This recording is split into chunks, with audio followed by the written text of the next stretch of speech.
Assalamualaikum warahmatullahi wabarakatuh. Saya Eti Sulasmi akan memaparkan materi mengenai tentang hibah, materi pelajaran fikih kelas 8. Untuk yang pertama, yakni mengenai tentang definisi dari hibah. Dalam bahasa Arab, hibah berasal dari kata hibbatun yang artinya pemberian. Sedangkan menurut istilah, hibah merupakan pemberian secara cuma-cuma tanpa mengharapkan suatu imbalan apapun. Hibah itu sendiri memiliki beberapa hukum. Hukum asal dari hibah itu sendiri yakni mubah atau boleh. Nah, hukum lain yakni bisa dikatakan wajib, yakni apabila hibah itu diberikan oleh suami kepada istri dan anaknya. Dan dikatakan haram apabila barang hibah tersebut berupa barang yang haram. Sedangkan yang terakhir bisa dikatakan makruh, karena jika melakukan hibah itu dengan tujuan ria dan ingin meminta imbalan balas jasa. Untuk selanjutnya yakni syarat dan juga rukun hibah. Untuk syarat dan rukun hibah itu ada beberapa. Yang pertama yakni ada wahib. Yang kedua mauhub lahu. Yang ketiga mauhub. Dan yang terakhir yakni ijab kabul. Yang pertama itu wahib. Wahib itu sama saja dengan orang yang memberi hibah atau orang yang menghibahkan suatu barangnya. Syarat dari wahib itu sendiri ada tiga, yakni wahib tersebut harus memiliki sesuatu untuk dihibahkan. Yang kedua, wahib tersebut harus balik dan juga berakal. Dan yang terakhir, wahib tersebut menghibahkan barangnya atas dasar dari kemauan sendiri. Untuk rukun yang kedua yakni ada mauhub lahu. Syaratnya yakni harus ada di saat penerimaan hibah. Dan yang ketiga ada mauhub. Mauhub itu sendiri merupakan barang dari yang dihibahkan.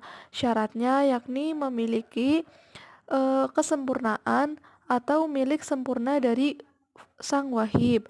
Yang kedua sudah ada ketika akad. Yang ketiga mauhub tersebut atau barang tersebut memiliki nilai atau harga. Dan yang terakhir, barang yang dihibahkan tersebut status kepemilikannya bisa dipindahkan. Sedangkan rukun yang terakhir yakni ada ijab kabul. Dalam melakukan hibah, dalam melakukan hibah harus melaksanakan ijab kabul, yakni ada ucapan atau kata ketika berijab. Ucapan atau kata ketika berijab tersebut yakni seperti saya hibahkan atau kuberikan tanah ini kepadamu, dan sang penerima wajib menjawab seperti ini, ya saya terima pemberian dari saudara. Nah, itu merupakan dari ijab kabul. Nah, untuk selanjutnya yakni membahas mengenai tentang macam-macam dari hibah. Macam-macam dari hibah itu sendiri ada dua macam. Yang pertama hibah barang dan yang kedua hibah manfaat. Untuk penjelasan yang pertama yakni mengenai tentang hibah barang. Hibah barang adalah pemberian harta atau barang kepada pihak lain yang mencangkup materi dan nilai manfaat harta atau barang tersebut, yang mana pemberiannya tanpa ada harapan apapun. Misalnya, menghibahkan rumah, sepeda motor, baju, dan sebagainya.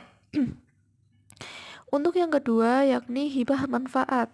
Hibah manfaat yakni memberikan harta kepada pihak lain agar dimanfaatkan harta atau barang yang dihibahkan itu. Namun materi harta atau barang itu tetap menjadi milik pemberi hibah. Untuk yang terakhir yakni mengenai tentang hikmah dari hibah. Hikmah dari hibah tersebut ada beberapa. Yang pertama, terhindar dari sifat kikir. Yang kedua, orang yang menghibahkan tersebut akan terbentuk sifat dermawan. Yang ketiga, dilapangkan rezekinya oleh Allah Subhanahu wa taala. Nah, jadi kesimpulannya dari pembelajaran hibah kali ini yakni bahwa hibah memiliki arti yakni pemberian, yang mana hukumnya itu mubah atau boleh. Rukunnya ada 4. Yang pertama wahib atau orang yang memberikan, dua mauhub lahu atau orang yang menerima, yang ketiga mauhub atau barangnya, dan yang keempat ijab kabul atau prosesinya. Nah, Dari rukunnya menumbuhkan syarat. Syaratnya yang pertama, barang yang diberikan itu asli dari orang yang memberikan atau asli barang dari wahib. Yang kedua, orang yang memberikan itu sudah balik dan juga berakal. Yang ketiga, orang yang menerima harus ada di tempat ketika prosesi ijab kabul tersebut. Dan yang terakhir, barang yang diberikan itu memiliki nilai atau harga. Untuk selanjutnya yakni mengenai tentang macam-macam hibah. Macam-macam dari hibah itu ada dua. Yang pertama hibah barang dan yang kedua itu hibah manfaat. Dan dari hibah itu sendiri memunculkan hikmah. Hikmahnya itu bisa terhindar dari sifat kikir, menjadikan kedermawanan dan juga mendapatkan sebuah pahala dari Allah Subhanahu wa taala. Nah, mungkin hanya itu yang bisa kita ulas pada materi hibah pada kali ini. Sekian, wassalamualaikum warahmatullahi wabarakatuh.